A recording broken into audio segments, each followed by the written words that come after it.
I, Barack Hussein Obama, do solemnly swear. A momentous day for the United States of America as the 44th president is sworn in and the 43rd bows out.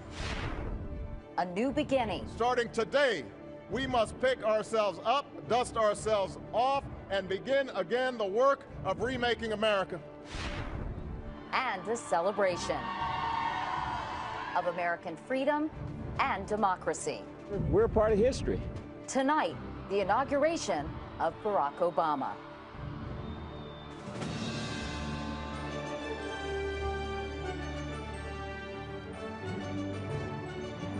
Tonight's CBS Evening News with Katie Couric is being brought to you with limited commercial interruptions by Audi. Progress is beautiful. And good evening, everyone. It's the beginning of a whole new era in this country. Tonight, Barack Obama is President of the United States. And if the incredible crowds in this city today are any indication, the new president is beginning his term in a nation filled with hope and excitement. It's a day many thought they would never live to see, an African-American sworn in as chief executive. Mr. Obama acknowledged as much when he said in his speech a man whose father less than 60 years ago might not have been served at a local restaurant now stands before you about to take a most sacred oath. We have extensive coverage of this very historic day, beginning with the man who will be covering the Obama White House for CBS News, Chip Reed. Hey, Chip. Well, good evening, Katie. You can probably hear that this parade is still going on, and this is an inauguration that did live up to expectations. Lots of pomp and circumstance, huge crowds, and no major problems.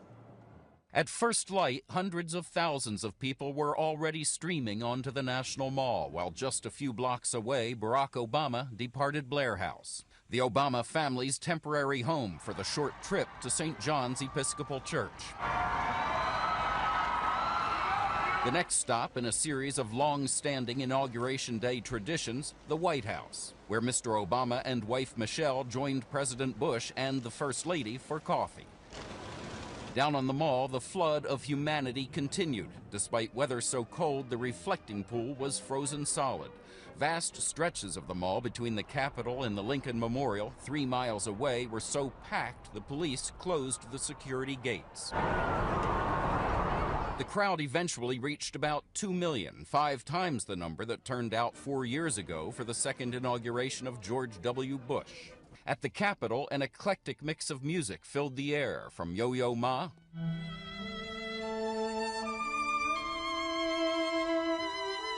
to Aretha Franklin. I come, treated of thee.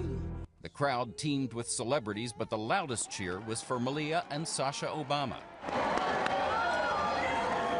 Until, that is, their father was announced and the crowd went wild. The President-elect of the United States, Barack H. Obama.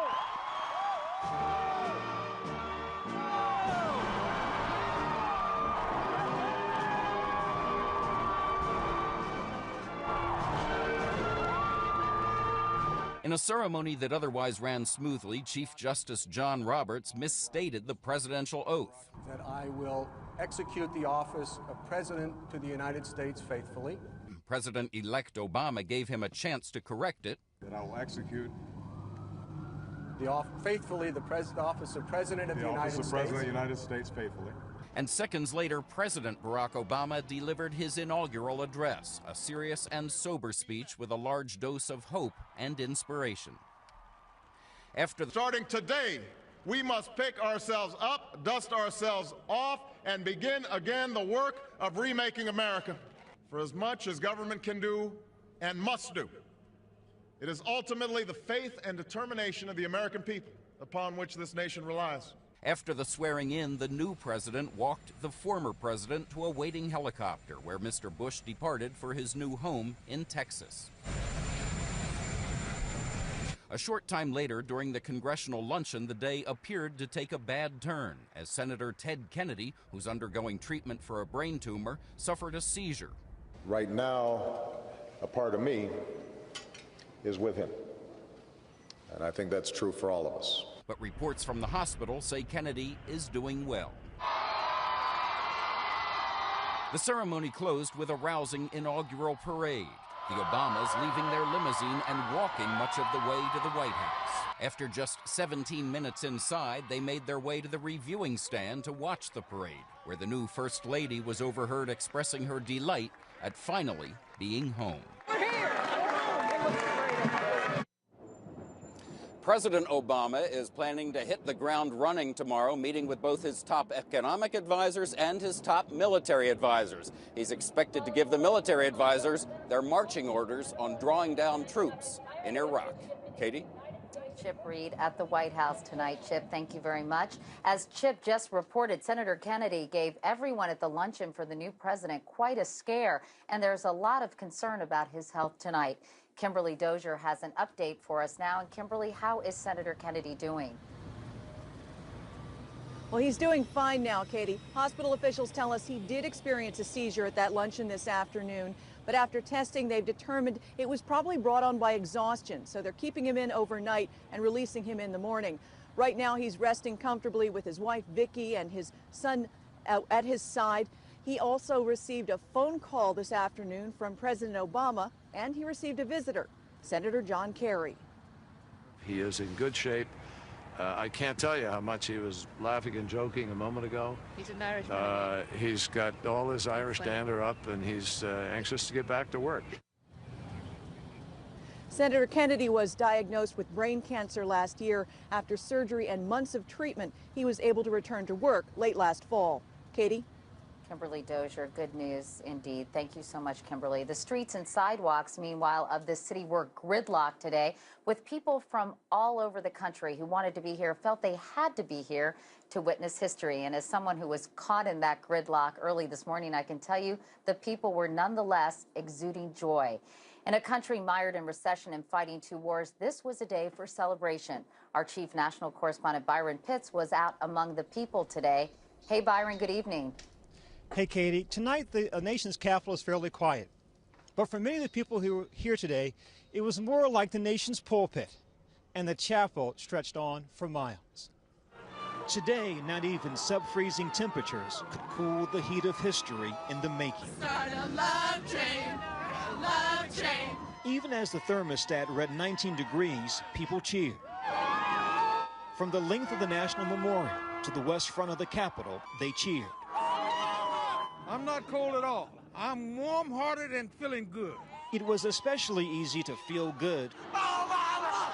Obama! for the 240,000 who had tickets, pieces of paper cherished like gold.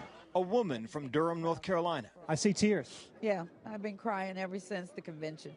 A 7-year-old boy from Kansas City. When I'm a grown-up, I'm going to tell my kids that I was there. A man from New Jersey. It's a history-making moment, and we're just glad to be here with 3 million other people. Hollywood was here. I don't think I've ever seen so many people smiling in my lifetime. Everybody's smiling. It almost comes to the point where your face hurts. There were moments as magical as any movie. What does this day mean to you? I said, this is the day that the Lord have made. Famed actress Cicely Tyson, consumed by the moment, remembered a line from one of her most cherished roles, the autobiography of Miss Jane Pittman. And as old Jane Pittman said, here's the one. People are always looking for somebody to lead them. She wasn't alone. Today, America was not alone. The world watched. From Ireland, but with Obama, there's real hope again. To Africa. We are celebrating, we are happy because Obama is for all of us, for both black, white, Chinese, Asian, everybody. The day was picturesque, not perfect. Some were overcome by hypothermia. Some with tickets couldn't get in. It doesn't look too promising. Jessica Gordon from Iowa City, Iowa was an Obama volunteer. She arrived before sunrise, but was still too late to see the events up close. If I don't see it, I don't see it. But he'll still be president regardless of whether I'm sitting there and watching. Truth be told, without access to a Jumbotron or a TV set, a relative few actually saw President Obama. But they could hear his words. Be a part of this moment, Aretha Franklin summed up in song.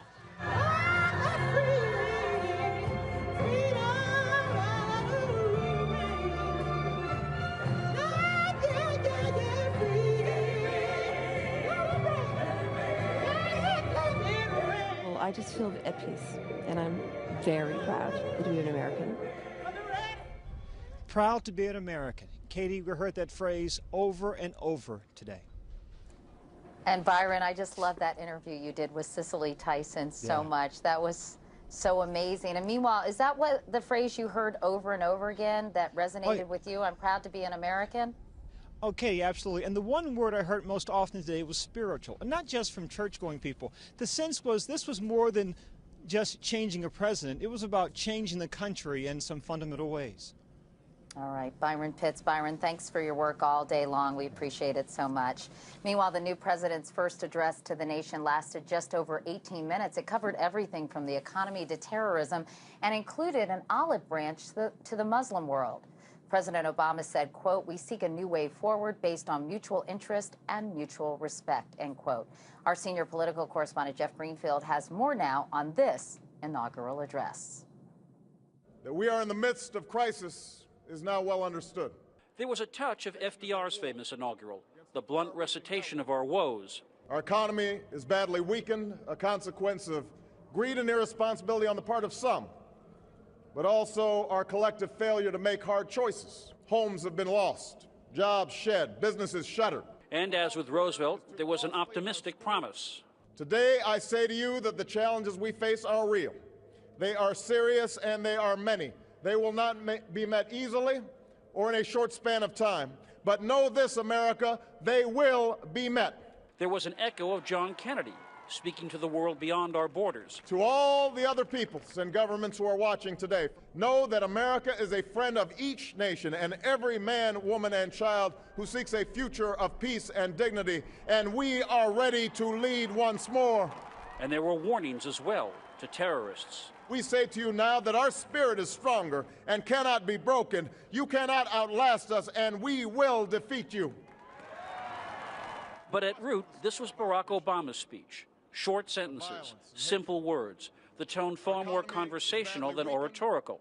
Some of his words hit a root campaign theme. On this day, we come to proclaim an end to the petty grievances and false promises, the recriminations and worn-out dogmas that for far too long have strangled our politics. We remain a young nation, but in the words of Scripture, the time has come to set aside childish things. This was most apparent in his vision of government, neither left nor right. The question we ask today is not whether our government is too big or too small, but whether it works, whether it helps families find jobs at a decent wage, care they can afford, a retirement that is dignified. Where the answer is yes, we intend to move forward. Where the answer is no, programs will end. And he offered a not-so-subtle argument that this young black man with an unusual name embraced the most traditional of values. Honesty and hard work, courage and fair play, tolerance and curiosity, loyalty and patriotism. These things are old. These things are true.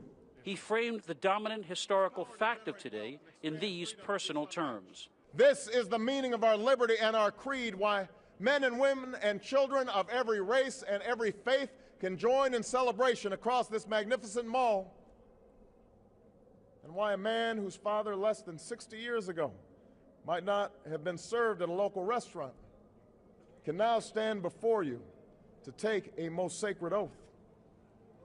Listeners may have been disappointed if they were expecting sweeping rhetoric and high-flown metaphors, but it was clearly President Obama's choice to pitch this speech to the mood of the moment, simple and direct. Katie? And Jeff, Barack Obama got to the White House partially on the strength of his communication skills. So how far do you think can these skills take him as president? I think, given the seriousness of the moment, deeds, not words, are going to matter. What's interesting is what you heard today is the oldest form of political communication, the speech. They did it in Greece 2,000 years ago.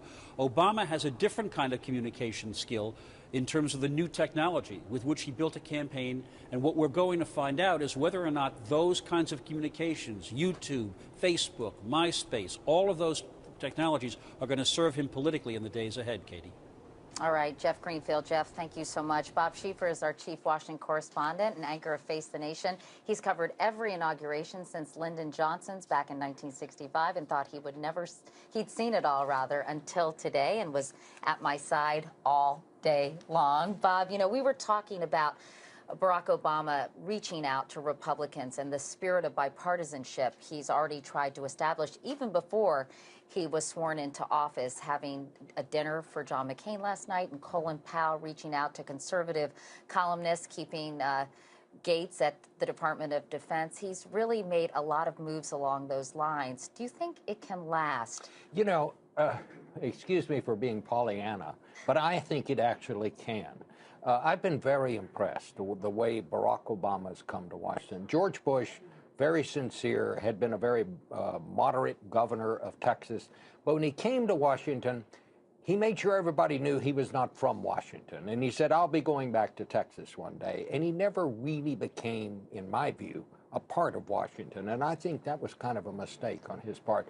But there was something else today, Katie, beyond the speech that was made, and that was this enormous crowd of people, the largest group we've ever seen in Washington. An estimated at one 2 time. million. The largest crowd was 1.2 million at LBJ's inauguration. Yes, and this may be even more than 2 million.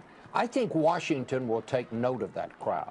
And when Washington's politicians see this many people who've come here because they wish this man well, that in itself is a message. And I think that will add to the bipartisan air here. I really sincerely believe that something different is happening. I thought it was really interesting when Senator Lindsey Graham of South Carolina, Republican, very close friend of John McCain's, told us earlier today, maybe it will get fashionable for the parties to work together and actually come up with solutions. He noted that both parties may have fringe elements or you know, people on the far left or far right who don't want Barack Obama to succeed, but that in fact it may become politically popular to actually work together and come up with solutions, and that politicians will be rewarded for that. I think that's absolutely correct. I would also say that Lindsey Graham is one of the most astute politicians and political observers in this town.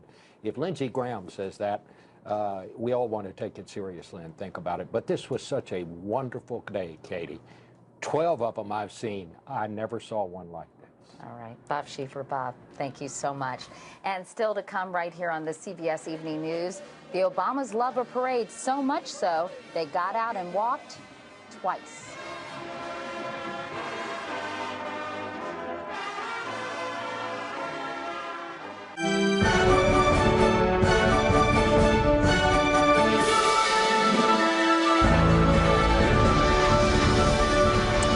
Good evening again, everyone, as we continue our special coverage of the inauguration of Barack Obama as the 44th President of the United States.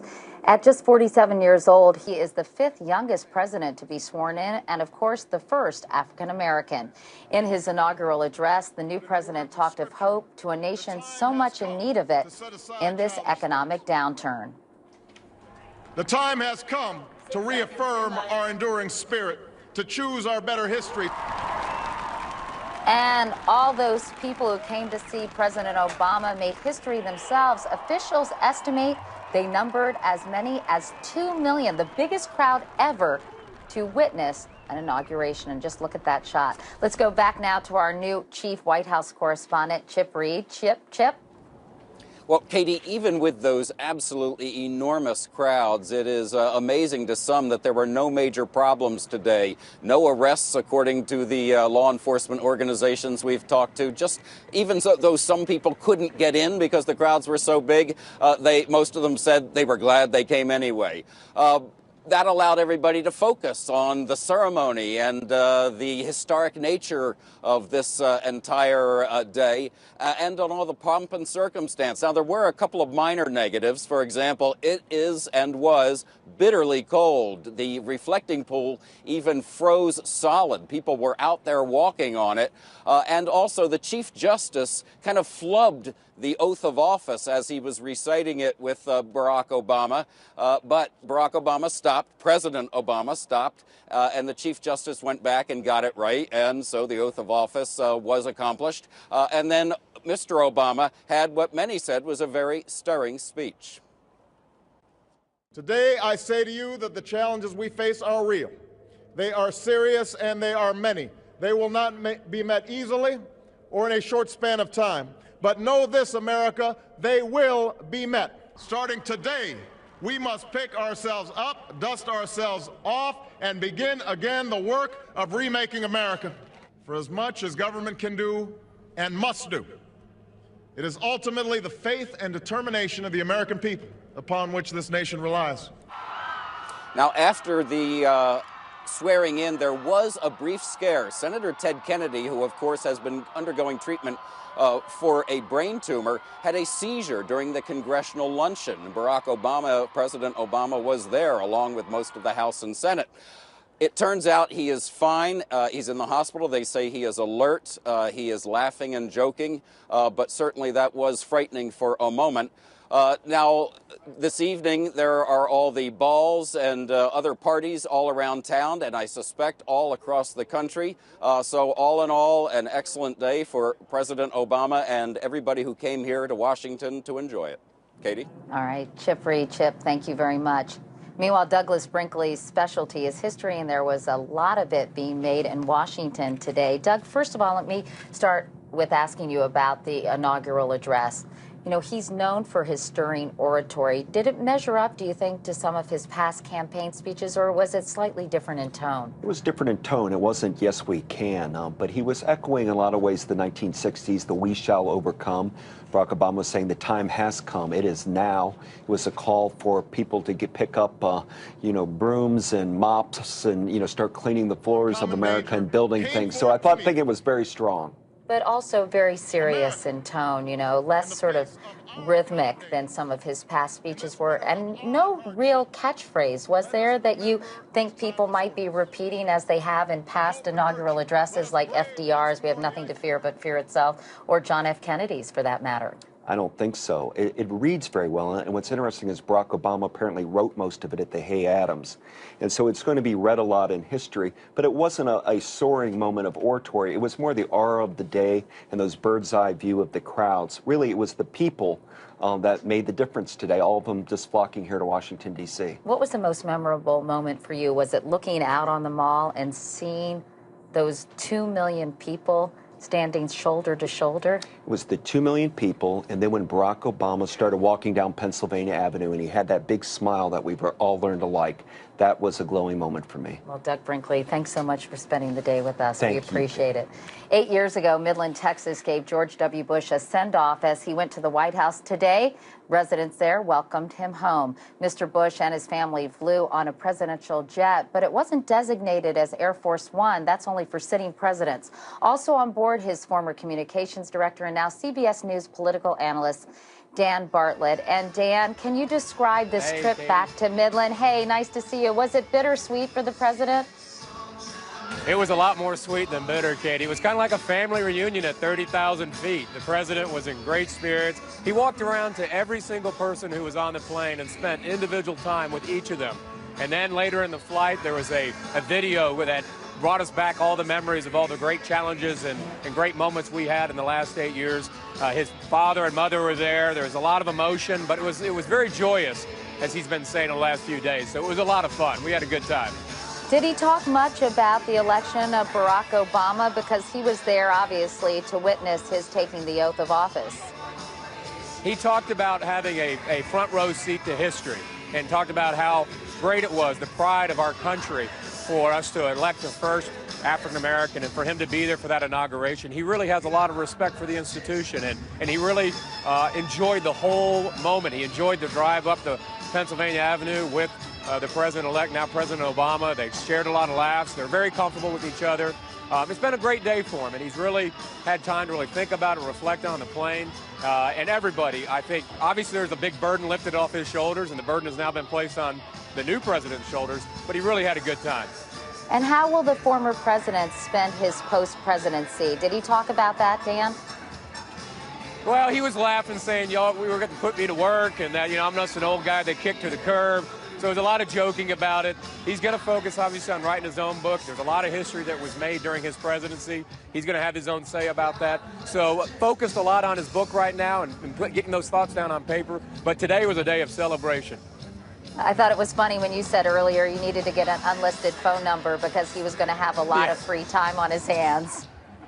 We're all fearing it. I got a mountain bike for Christmas, so I'm going to have to get back in shape and get out on the trails with him. All right. Well, Dan Bartlett, thanks so much for your insight and for sharing what happened aboard that plane on the way back to Midland, Texas today. Thank you, Dan. Meanwhile, despite the party atmosphere here in Washington, some people actually left the inauguration very disappointed because they never got to see it, even though they had tickets. As Jeff Glor reports, it was simply too crowded on the Mall. 2 million or so people in one place isn't easy for any city to handle. So yes, there were some who got frustrated, no doubt. We were just totally squished and people were pushing from behind. A group of ticket holders that didn't get in because the Secret Service says one checkpoint was simply overwhelmed. We had purple tickets, and they weren't letting us in. A water main break that limited parade access. But under the circumstances, Washington appears to have pulled off a massive event with minimal trouble. I knew that they could do it. I knew they could do it, and they did an awesome job. I think they did an awesome job of pulling it off. Jammed early, the National Mall between the Capitol and the Washington Monument was filled by 9 a.m., 3 hours before President Obama took the oath. And this unprecedented sea of onlookers could easily have been overwhelming. Visitors outnumbered police officers by a ratio of 100 to 1. But nobody seemed anxious to stir up trouble. Of course, we didn't get the best seat in the house just now, but we were able to see the Jumbotron and see Barack and hear him, and just to be in the presence of this moment was truly amazing. And when it was over, we watched this extraordinary scene. Dozens of frozen souls deciding, never mind warming up, they wanted to start picking up. We couldn't get out. All the roads were crowded, and I thought, let's clean up. Let's do something productive since we can't get anywhere. So you're picking up trash? We're picking up trash. It needs to be done. Part of an all-out effort by citizens and a city that did not go unnoticed by the new man in charge. When you think about the complexities of putting together an event of this size and this scope, you have to marvel at the leadership and the teamwork and the good spirits that went into it. Good spirits and good behavior, which becomes even more clear when you hear about this number from the D.C. Metropolitan Police Department. They're reporting tonight that so far, not one person was arrested during inauguration activities. Jeff Glor, CBS News, Washington. That seems hard to believe. In his inaugural address, President Obama had a message for world leaders. America is, quote, ready to lead once more. And from Europe to Asia to Africa, his inauguration is seen as a new beginning. Mark Phillips reports. So help you God, so help me God. Congratulations, Mr. President. They sang his name in the land of his father. They cheered in what claims to be the land of his distant cousin and wrote new lyrics.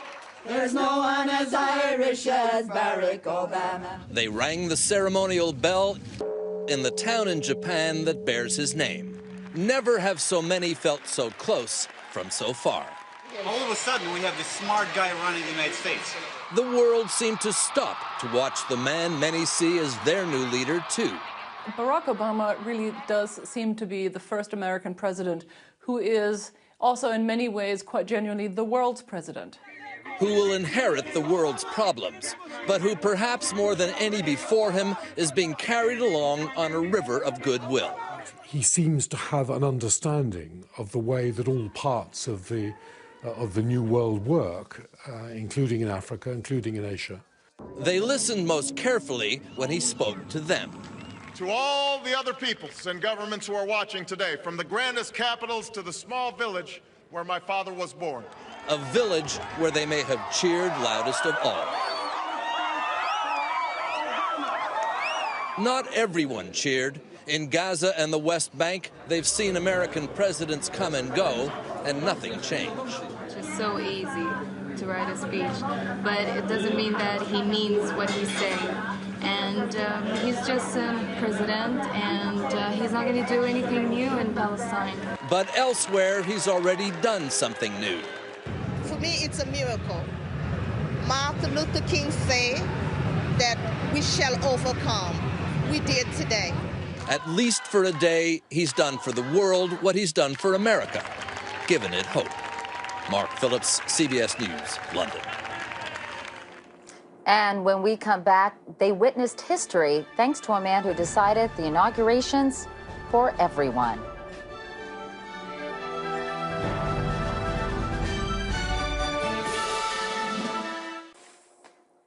On President Obama's first day in office, stock prices fell with new worries over the banking crisis. The Dow lost more than 330 points, a post-World War II era record for Inauguration Day. It closed below 8,000, the lowest level in 2 months. One of Detroit's big three automakers, Chrysler, has a new partner in its fight for survival, Italy's Fiat. In a deal subject to approval by the U.S. government, Fiat would get a 35% stake without providing any cash. The deal could position Chrysler for more government loans on top of the $4 billion it already received.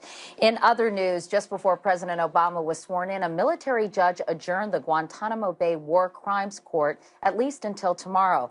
Prosecutors want the trials of suspected terrorists suspended until the new administration decides how to proceed. President Obama has said he plans to close Guantanamo. And in the Middle East, costly damage and defiant claims of victory by Hamas in Gaza. The tenuous ceasefire is holding, but Hamas declared victory over Israel in rallies surrounded by smoldering rubble across Gaza. Hamas hasn't announced any rebuilding plans there. Losses are said to run about $2 billion, in addition to about 1,300 deaths. And coming up next, instant replay, the memorable sights and sounds of this historic day.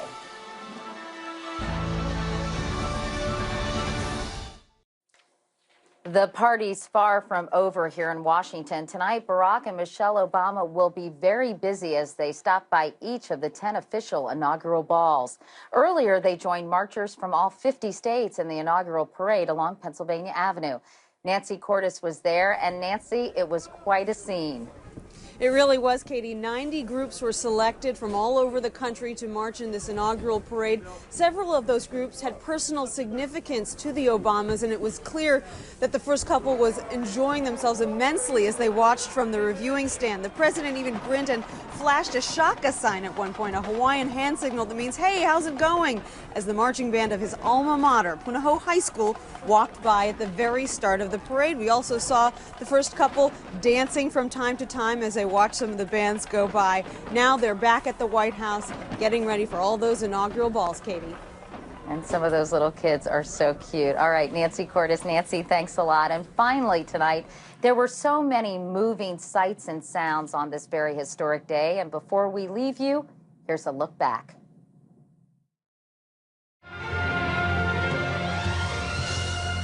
I come treated of the sweet land of liberty, of the I sing. Hey, where are you from? California, Virginia, Boston, Miami, Florida.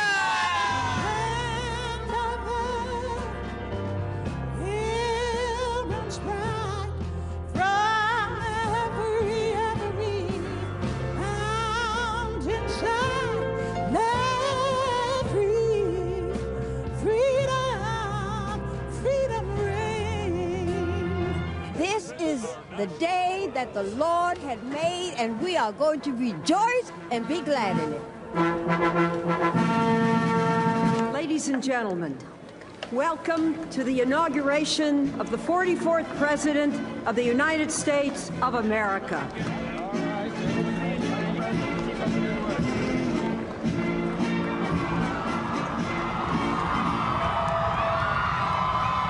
Almighty God, everything we see and everything we can't see exists because of you alone. We know today that Dr. King and a great cloud of witnesses are shouting in heaven.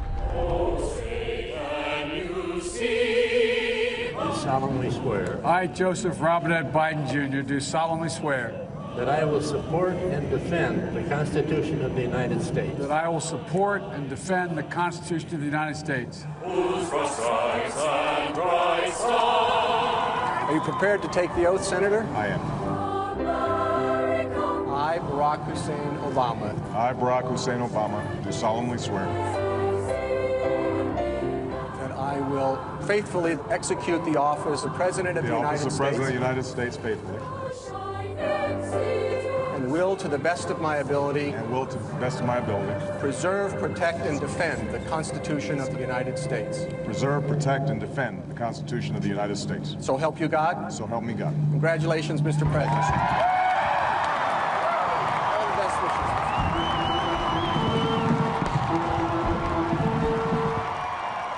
Starting today, we must pick ourselves up, dust ourselves off, and begin again the work of remaking America.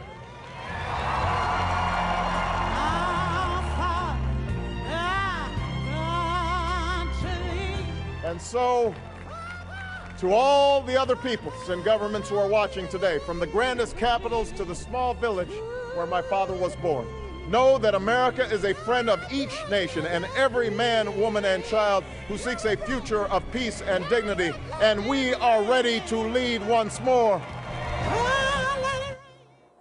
And that is our special expanded edition of the CBS Evening News. I'll be back at 9/8 Central with the CBS News special, Change and Challenge, the inauguration of Barack Obama, including my interviews with President Obama and the new First Lady, Michelle Obama. And right after that, an inauguration night webcast on CBSNews.com. Thanks for watching. I'll see you later.